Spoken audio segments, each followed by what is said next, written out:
It is an honor to be here. As a young man raised and brought up in the public school system, I pledge my allegiance to that flag every single day. And the honor, maybe one of the greatest honors of my life today, is to be here and leverage the work that I've done as testimony that may in some way benefit this nation that I love. I'd like to start by saying thank you to Chairman Corker for your leadership in this endeavor, and to Senator Cardin. Your leadership has been extraordinary, and I'd like to also say thank you to the rest of the committee that has supported this effort. This is a bipartisan effort, and in a country that is riddled with bipartisan separation on so many things, slavery seems to come up as one of these issues that we can all agree upon. And I applaud you for your agreement, and I believe in you and your leadership and your ability to take us out of it. I'm here today to defend the right to pursue happiness. It's a simple notion, the right to pursue happiness. It's bestowed upon all of us by our Constitution. Every citizen of this country has the right to pursue it.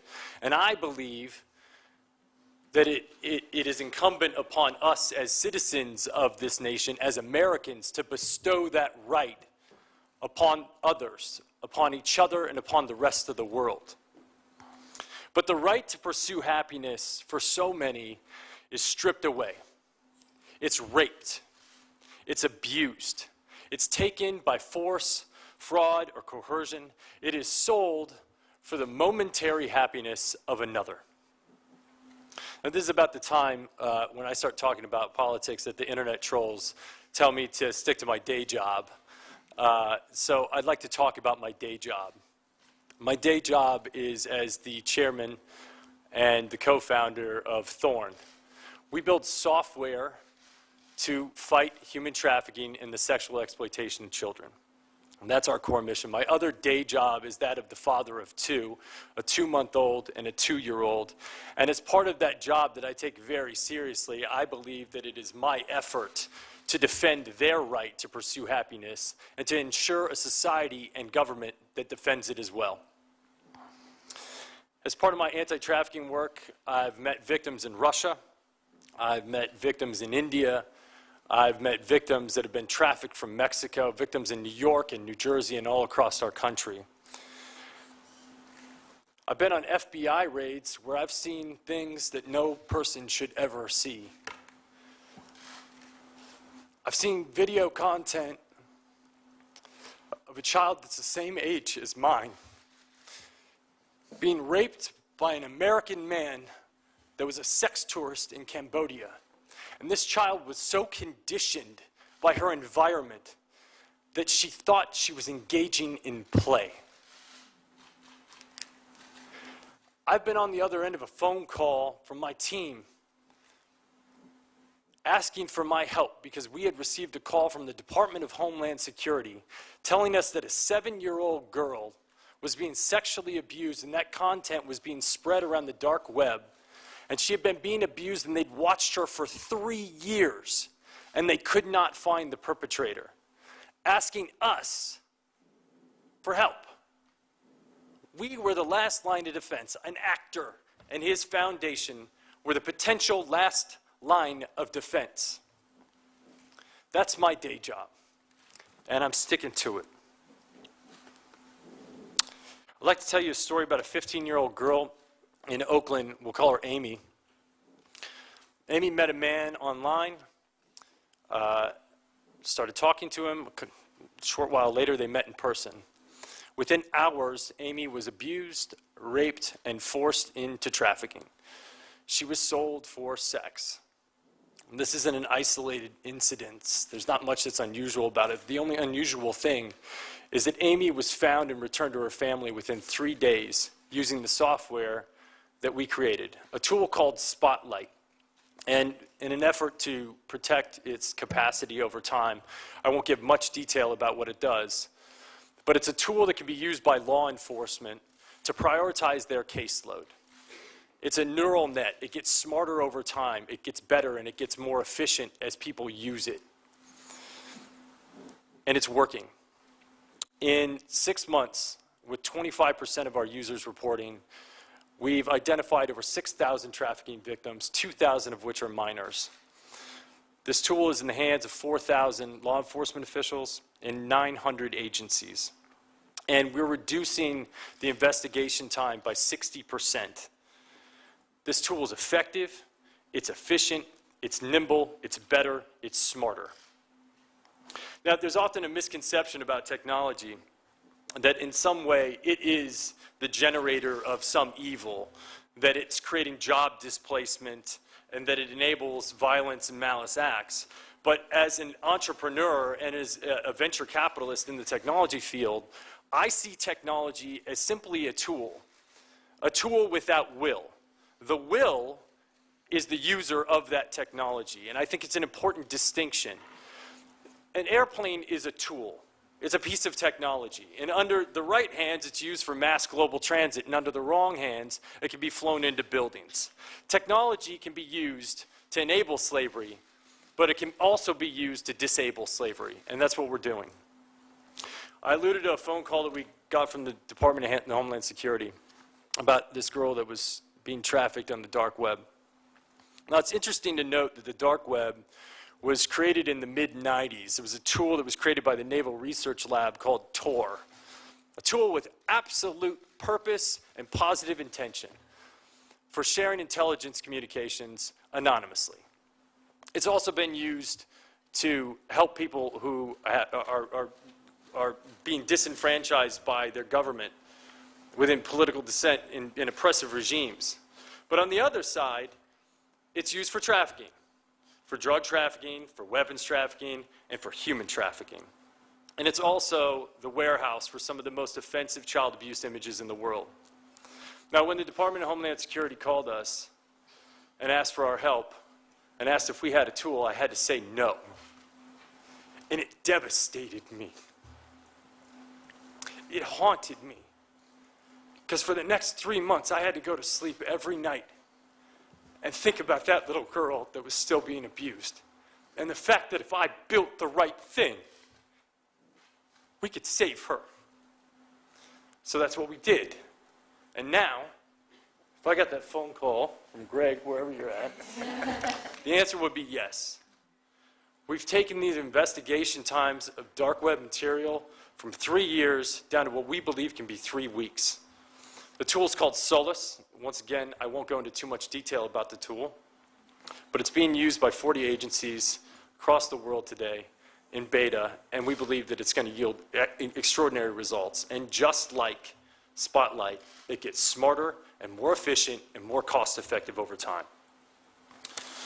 So where do we go from here? What do we need? Obviously, we need money. We need financing in order to build these tools. Technology is expensive to build, but the beauty of technology is once you build the warehouse, it gets more efficient and more cost-effective over time. I might be able to present to you a government initiative where next year I come back and ask for less. And to me, that's like, it seems extraordinary. The technology we're building is efficient, it works, it's nimble, because traffickers change their modus operandi, and we can change ours as well, just as efficiently, if not more efficiently, as they can. It's enduring, and it only gets smarter with time. We also are collecting data. We have KPIs. We actually understand that if we're delivering value, we increase our efforts in that area. If we're not delivering value, we shut it down. And it's a quantifiable solution. One of my mentors told me, don't go after this issue if you can't come up with a quantifiable solution. We can quantify it, and we can make the work that we're doing and the initiatives that you put forth accountable. My second recommendation is to continue to foster these private-public partnerships. Spotlight was only enabled by the McCain Institution and the full support of Cindy McCain and a man that I find to be not only a war hero, but a hero to this issue, John McCain. It wasn't just created by them. There was extraordinary support from the private sector. Company Digital Reasoning out of Tennessee stepped up to the plate. They offered us effort, they offered us engineers, they offered us support and pro bono work. We've had the support of companies that oftentimes war with each other, from Google to Microsoft to AWS to Facebook. And some of our other technology initiatives include many, many other private companies. It's vital to our success. These private-public partnerships are the key. The third thing I'd like to highlight is the pipeline. You know, we sit at the intersection of discovery of these victims, but the pipeline in and the pipeline out are just as vital and just as important, and addressing them are just as important. I'd like to highlight one thing in particular, that being the foster care system. There are 500,000 kids in foster care today. I was astonished to find out that 70% of the inmates in the prison across this country have touched the foster care system, and 80% of the people on death row were at some point in time exposed to the foster care system. 50% of these kids will not graduate high school, and 95% of them will not get a college degree. But the most staggering statistic that I found was that foster care children are 4 times more likely to be exposed to sexual abuse. That's a breeding ground for trafficking. I promise you that's a breeding ground for trafficking. But the reason I looked at foster care is that it's a microcosm. It's a sample set that we have pretty extraordinary data around to date, even though we can't seem to fix it. It's a microcosm for what happens when displacement happens abroad, as the unintended consequences of our actions or inactions in the rest of the world. When people are left out, when they're neglected, when they're not supported, and when they're not given the love that they need to grow, it becomes an incubator for trafficking. And this refugee crisis, if we want to be serious about ending slavery, we cannot ignore it, and we cannot ignore our support for this issue in that space, because otherwise we're going to deal with it for years to come. The outbound pipeline. There's just not enough beds. The bottom line is, once someone is exposed to this level of abuse, it's a mental health issue. And there aren't enough beds, there's not enough support, and we have to have the resources on the other side. Otherwise, the recidivism rates are through the roof. It's astonishing, because when Maslow's hierarchy of needs are not being met, people resort to survival, and if this is their means of survival and the only source of love that they have in their life, that's what they go for. So we have to address the pipeline out, and we have to create support systems on the other end. It's not an entitlement, it's a demand to end slavery. My fourth and final recommendation is the bifurcation of sex trafficking and labor trafficking. They're both aberrations, they're both awful. They're both slavery, and they're both punitive, in fact. But the solution sets are highly differentiated. When you look at sex trafficking, a victim is most often present at the incident of commerce. And this provides an opportunity for drastic intervention. Whereas in labor trafficking, the victims are being hidden behind the manufacturers and the merchandisers. And it requires an entirely different set of legislation and proactivity and enforcement in order to shut it down. Now, there's a lot of rhetoric that's going on in the world right now about job creation in the United States. Well, if we want to create jobs in the United States, I would ask you to consider eliminating slavery from the pipelines of corporations. Because a lot of that slavery is happening abroad. And if we ask those corporations, under extreme pressure, that if you don't change it, you are going to be penalized. And if you don't clean up that pipeline, it's going to mean trouble. And they're forced with 2 decisions. They can either clean up the pipeline abroad, or they can move the jobs to the United States of America, where they can be regulated and supported. Bringing jobs to America can be the consequence of doing the right thing, or it can be the consequence of doing the wrong thing. But that choice is up to you. Now, it's not lost on me that all of this disruption in our marketplaces is going to have economic backlash. Like, that is not lost on me at all. But I ask you Do you believe that Abraham Lincoln had to consider the economic backlash of shutting down the cotton fields in the South when he shut down slavery? Because I'm sure that weighed on his mind. You know, happiness can be given to no man. It must be earned. It must be earned through generosity and through purpose. But the right to pursue it, is every man's right. And I beg of you that if you give people the right to pursue it, what you may find in return is happiness for yourself. Thank you. Thank you so much. Thank